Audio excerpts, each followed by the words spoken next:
Avon news में आप सभी दर्शकों का स्वागत है। मैं आपके साथ Ilyas Badeghar.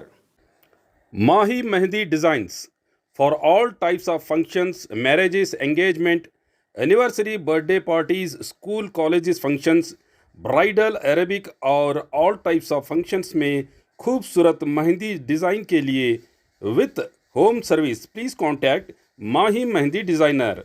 Address railway station back road, Bijapur. Contact number 8127481855 and 8123333857। Thank you. Ram Mandir के उद्घाटन के दिन क्या करना है, कुचबाड़ का बयान। जैसा कि आप सब जानते हैं कि 22 जनवरी के दिन राम मंदिर का उद्घाटन होने जा रहा है, जिसके चलते उस दिन बीजेपी कार्यकर्ताओं को क्या क्या करना है, आज एक प्रेस कॉन्फ्रेंस के जरिए बीजेपी जिला अध्यक्ष आर.एस. पाटिल कुचबाड़ ने विस्तृत जानकारी दी। ಇವತ್ತಿನ ಪತ್ರಿಕಾಗೋಷ್ಠಿಯಲ್ಲಿ ಭಾಗಿಯಾಗಿರ್ತಕ್ಕಂಥ ಎಲ್ಲ ಪತ್ರಿಕಾ ಮಾಧ್ಯಮದ ಹಿರಿಯರನ್ನ, ಆತ್ಮೀಯ ಸ್ನೇಹಿತರನ್ನ ಇವತ್ತಿನ ಈ ಪತ್ರಿಕಾಗೋಷ್ಠಿಗೆ ಮತ್ತೊಮ್ಮೆ ಆತ್ಮೀಯವಾಗಿ ಸ್ವಾಗತವನ್ನು ಬಯಸ್ತಾ, ಇವತ್ತಿನ ಪತ್ರಿಕಾಗೋಷ್ಠಿಯಲ್ಲಿ ನನ್ನ ಜೊತೆ ಒಡನಾಡಿಯಾಗಿ ಕೆಲಸ ಮಾಡತಕ್ಕಂಥ ಜಿಲ್ಲೆಯ ಪ್ರಧಾನ ಕಾರ್ಯದರ್ಶಿಗಳಾಗಿರ್ತಕ್ಕಂಥ ಶಿವರುದ್ರ ಬಾಗಲಕೋಟೆ ಅವರು, ಬಸವರಾಜ್ ದರಾದಾರ್ ಅವರು, ಮಾಜಿ ಕಾರ್ಯದರ್ಶಿ ಜೋಗರವರು, ಮಾಧ್ಯಮದ ಪ್ರಮುಖರಾಗಿರ್ತಕ್ಕಂಥ ವಿಜಯ್ ಜೋಶಿ ಅವರಿಗೂ ಕೂಡ ನಾನು ಸ್ವಾಗತವನ್ನು ಬಯಸ್ತೇನೆ. ವಿಶೇಷವಾಗಿ ನಾನು ಎರಡನೇ ಬಾರಿಗೆ ಭಾರತೀಯ ಜನತಾ ಪಕ್ಷದ ಜಿಲ್ಲೆಯ ಅಧ್ಯಕ್ಷನಾದ ಮೇಲೆ ಮೊದಲ ಪತ್ರಿಕಾಗೋಷ್ಠಿಯನ್ನು ಇವತ್ತು ನಾನು ಮಾಡ್ತಾ ಇದ್ದೀನಿ. ಕಾರಣ ಇದೊಂದು ಪತ್ರಿಕಾಗೋಷ್ಠಿ ಅನ್ನೋದಕ್ಕೆ ಇದೊಂದು ಸಂತೋಷದ ಕೂಟ ಅಂತ ನಾವು ತಮ್ಮ ಎಲ್ಲರ ಜೊತೆ ಕೂಡಬೇಕಂತ ನಾವು ಅಭಿಲಾಷೆ ಇತ್ತು. ಈ ಕಾರಣದಿಂದ ನಾನು ಎಲ್ಲರ ಜೊತೆ ಕೂಡಬೇಕು ಮುಖಾಂತರ ನಿಶ್ಚಯ ಮಾಡ್ಕೊಂಡು ಕೂಡಿದ್ದೀನಿ. ವಿಶೇಷವಾಗಿ ಕಳೆದ ಅನೇಕ ವರ್ಷಗಳಿಂದ ಭಾರತೀಯ ಜನತಾ ಪಕ್ಷದ ಸಕ್ರಿಯ ಕಾರ್ಯಕರ್ತನಾಗಿ ಜಿಲ್ಲೆಯೊಳಗೆ ಕೆಲಸ ಮಾಡ್ಕೊಂಡು ಬಂದಿದ್ದೀನಿ. ಹಿಂದೆ ಮುದ್ದೇಬಳ ಮಂಡಲದ ಅಧ್ಯಕ್ಷನಾಗಿ, ಎರಡವರಿಗೆ ಜಿಲ್ಲೆಯ ಪ್ರಧಾನ ಕಾರ್ಯದರ್ಶಿಯಾಗಿ,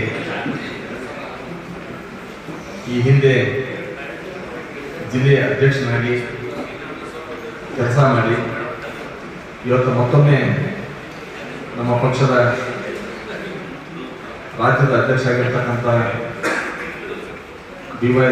ವಿಜೇಂದ್ರಣ್ಣ ಅವರು ಮತ್ತು ನಮ್ಮೆಲ್ಲ ರಾಜ್ಯದ ನಾಯಕರು, ವಿಶೇಷವಾಗಿ ನಮ್ಮ ಜಿಲ್ಲೆಯ ಎಲ್ಲ ನಮ್ಮ ನಾಯಕರು, ಎಲ್ಲ ನಮ್ಮ ಕಾರ್ಯಕರ್ತರ ಒಂದು ಅಭಿಪ್ರಾಯವನ್ನು ಸಂಗ್ರಹ ಮಾಡಿ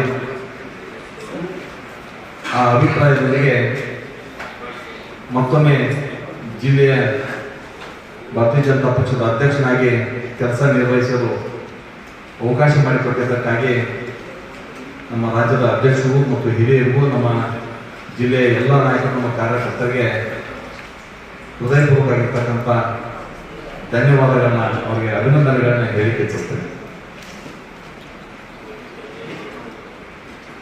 ಈ ಹಿಂದೆ ಜಿಲ್ಲೆಯ ಅಧ್ಯಕ್ಷರಾದಂಥ ಸಂದರ್ಭದಲ್ಲಿ ಬಹುಶಃ ನಮ್ಮ ಪಕ್ಷ ಪ್ರಾರಂಭ ಆಗಿದ್ದು ಜನಸಂಘ ಏನು ಕಾಶ್ಮೀರಕ್ಕೆ ಆರ್ಟಿಕಲ್ 370 ಹೇರಿಕೆ ಮಾಡಿದ ನಂತರ ಆರ್ಟಿಕಲ್ 370 ರದ್ದು ಮಾಡಬೇಕನ್ನುವಂಥ ಕಾರಣದಿಂದನೇ ಆ ಹೋರಾಟದ ಮುಖಾಂತರ ಪ್ರಾರಂಭಗೊಂಡಿರ್ತಕ್ಕಂಥ ಪಕ್ಷ.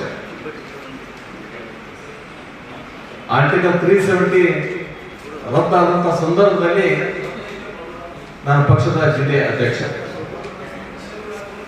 ಎರಡನೇದು, ಮೊಟ್ಟ ಮೊದಲ ಕಾರ್ಯಕಾರಿಣಿ ಜನಸಂಘದಲ್ಲಿ ಒಂದು ಸಂಕಲ್ಪ ಆಯಿತು. ದೇಶದಲ್ಲಿ ಜನರ ಬಯಕೆ ಪ್ರಭು ಶ್ರೀರಾಮಚಂದ್ರನ ಮಂದಿರ ಆಗಬೇಕು ಅನ್ನುವಂಥದ್ದು. ಹೀಗಾಗಿ ನಾವು ಅಧಿಕಾರಕ್ಕೆ ಬಂದರೆ ರಾಮ ಮಂದಿರ ಕಟ್ಟುವಂಥ ವ್ಯವಸ್ಥೆ ಮಾಡ್ತೀವಿ ಅನ್ನುವಂಥದ್ದನ್ನ ನಿರ್ಣಯ ಮಾಡಿ, ಅದಾದ ನಂತರ ಅನೇಕ ಹೋರಾಟಗಳು ತ್ಯಾಗ ಬಲಿದಾನದ ಮುಖಾಂತರ ದೇಶದಲ್ಲಿ ರಾಮ ಮಂದಿರ ಆಗಬೇಕಂತ ಕೂಗಿರುವಂತ ಸಂದರ್ಭದಲ್ಲಿ ಅನೇಕ ಅಡೆತಡೆಗಳ ಮಧ್ಯೆ ನ್ಯಾಯಾಲಯದ ತೀರ್ಪಿನ ನಂತರ ನ್ಯಾಯಯುತವಾಗಿರ್ತಕ್ಕಂಥ ಎಲ್ಲೂ ದೇಶದಲ್ಲಿ ಪ್ರಭು ಶ್ರೀರಾಮಚಂದ್ರನ ಮಂದಿರ ಆಗಲಿಕ್ಕೆ ಎಲ್ಲಿ ಒಂದು ಸಣ್ಣ ಅಪಸ್ವರ ಕೂಡ ಬರಲಿಲ್ಲ. ಇವತ್ತು ರಾಮ ಮಂದಿರ ಲೋಕಾರ್ಪಣೆ ಆಗ್ತಕ್ಕಂಥದ್ದು ನಾಳೆ ಜನವರಿ 22ನೇ ತಾರೀಕು. ಇಂಥ ಒಂದು ಸಂದರ್ಭದಲ್ಲಿ ಮತ್ತೆ ನನ್ನ ಜಿಲ್ಲೆಯ ಅಧ್ಯಕ್ಷನಾಗಿ ಮುಂದುವರಿಸೋದಕ್ಕೆ ಬಹಳ ನನಗೆ ಸಂತೋಷ ಅನಿಸ್ತದೆ. ಪ್ರಮುಖವಾಗಿ 2 ಅಜೆಂಡಾ ಅವು ಸಾಕಾರ ಆಗ್ತಕ್ಕಂಥ ಸಂದರ್ಭದಲ್ಲಿ 2 ಸಂದರ್ಭದಲ್ಲಿ ನಾನು ಪಕ್ಷದ ಜಿಲ್ಲೆಯ ಅಧ್ಯಕ್ಷ. ಹೀಗಾಗಿ ನಮ್ಮ ರಾಜ್ಯದ ಅಧ್ಯಕ್ಷರು, ಹಿರಿಯರು ಎಲ್ಲರೂ, ನಮ್ಮ ವಿಶೇಷವಾಗಿ ನಮ್ಮ ಜಿಲ್ಲೆಯ ಎಲ್ಲ ನಾಯಕರು, ನಮ್ಮೆಲ್ಲ ಕಾರ್ಯಕರ್ತರ ನನ್ನ ಮೇಲೆ ವಿಶ್ವಾಸ ಇಟ್ಟು ಈ ಒಂದು ಜವಾಬ್ದಾರಿಯನ್ನು ಕೊಟ್ಟಿದ್ದಾರೆ. ಇದು ಜವಾಬ್ದಾರಿಗಿಂತ ಹೆಚ್ಚಾಗಿ ಇದೊಂದು ನನ್ನ ಕೆಲಸ ಅಂತ ಹೇಳಿ ನಾನು ಭಾವಿಸಿಕೊಂಡು ಜಿಲ್ಲೆಯೊಳಗೆ ಸಮನ್ವಯತೆಯನ್ನು ಸಾಧಿಸುವಂತ ಒಂದು ದೃಷ್ಟಿಕೋನದಿಂದ ಪಕ್ಷವನ್ನ ಇನ್ನೂ ಗಟ್ಟಿಯಾಗಿ ಬಲಶಾಲಿಯಾಗಿ 2024ರ ಚುನಾವಣೆ ಮತ್ತೊಮ್ಮೆ ನರೇಂದ್ರ ಮೋದಿ ಅವ್ರನ್ನ ಪ್ರಧಾನಮಂತ್ರಿ ಆಗ್ಬೇಕನ್ನುವಂತ ನಮ್ಮ ಕಾರ್ಯಕರ್ತರ ಮತ್ತು ಜನರ ಅಭಿಲಾಷೆಯೊಂದಿಗೆ ನಮ್ಮ ಎಲ್ಲ ಕಾರ್ಯಕರ್ತರನ್ನ ಒಗ್ಗೂಡಿಸಿಕೊಂಡು ನಮ್ಮ ಎಲ್ಲ ನಾಯಕರನ್ನ ವಿಶ್ವಾಸಕ್ಕೆ ತೆಗೆದುಕೊಂಡು ಎಲ್ಲರ ಸಲಹೆ, ಎಲ್ಲರ ಮಾರ್ಗದರ್ಶನದೊಂದಿಗೆ ಪಕ್ಷವನ್ನ ಕೆಳ ಹಂತದಲ್ಲಿ ನಮ್ಮ ಬೂತ್ ಮಟ್ಟದಲ್ಲಿ ಯಶಸ್ವಿಯಾಗಿ ಕಟ್ಟಿ ಕಳೆದ 10 ವರ್ಷದಲ್ಲಿ ನರೇಂದ್ರ ಮೋದಿ ಅವರು ಪ್ರಧಾನಮಂತ್ರಿ ಆದ ಮೇಲೆ ಕೊಟ್ಟಿರತಕ್ಕಂಥ ಅಭಿವೃದ್ಧಿ ಯೋಜನೆಗಳನ್ನ ಮನೆ ಮನೆಗೆ ತಲುಪಿಸುವಂತದರ ಮುಖಾಂತರ 2024ರ ಈ ಚುನಾವಣೆ ಇಲ್ಲಿ ಮತ್ತೊಮ್ಮೆ ನರೇಂದ್ರ ಮೋದಿ ಅವರನ್ನ ಪ್ರಧಾನಮಂತ್ರಿ ಮಾಡಬೇಕಂತ ಒಂದು ಸಂಕಲ್ಪಕ್ಕೆ ನಾವು ಅಣಿಯಾಗ್ತಕ್ಕಂಥದ್ದು.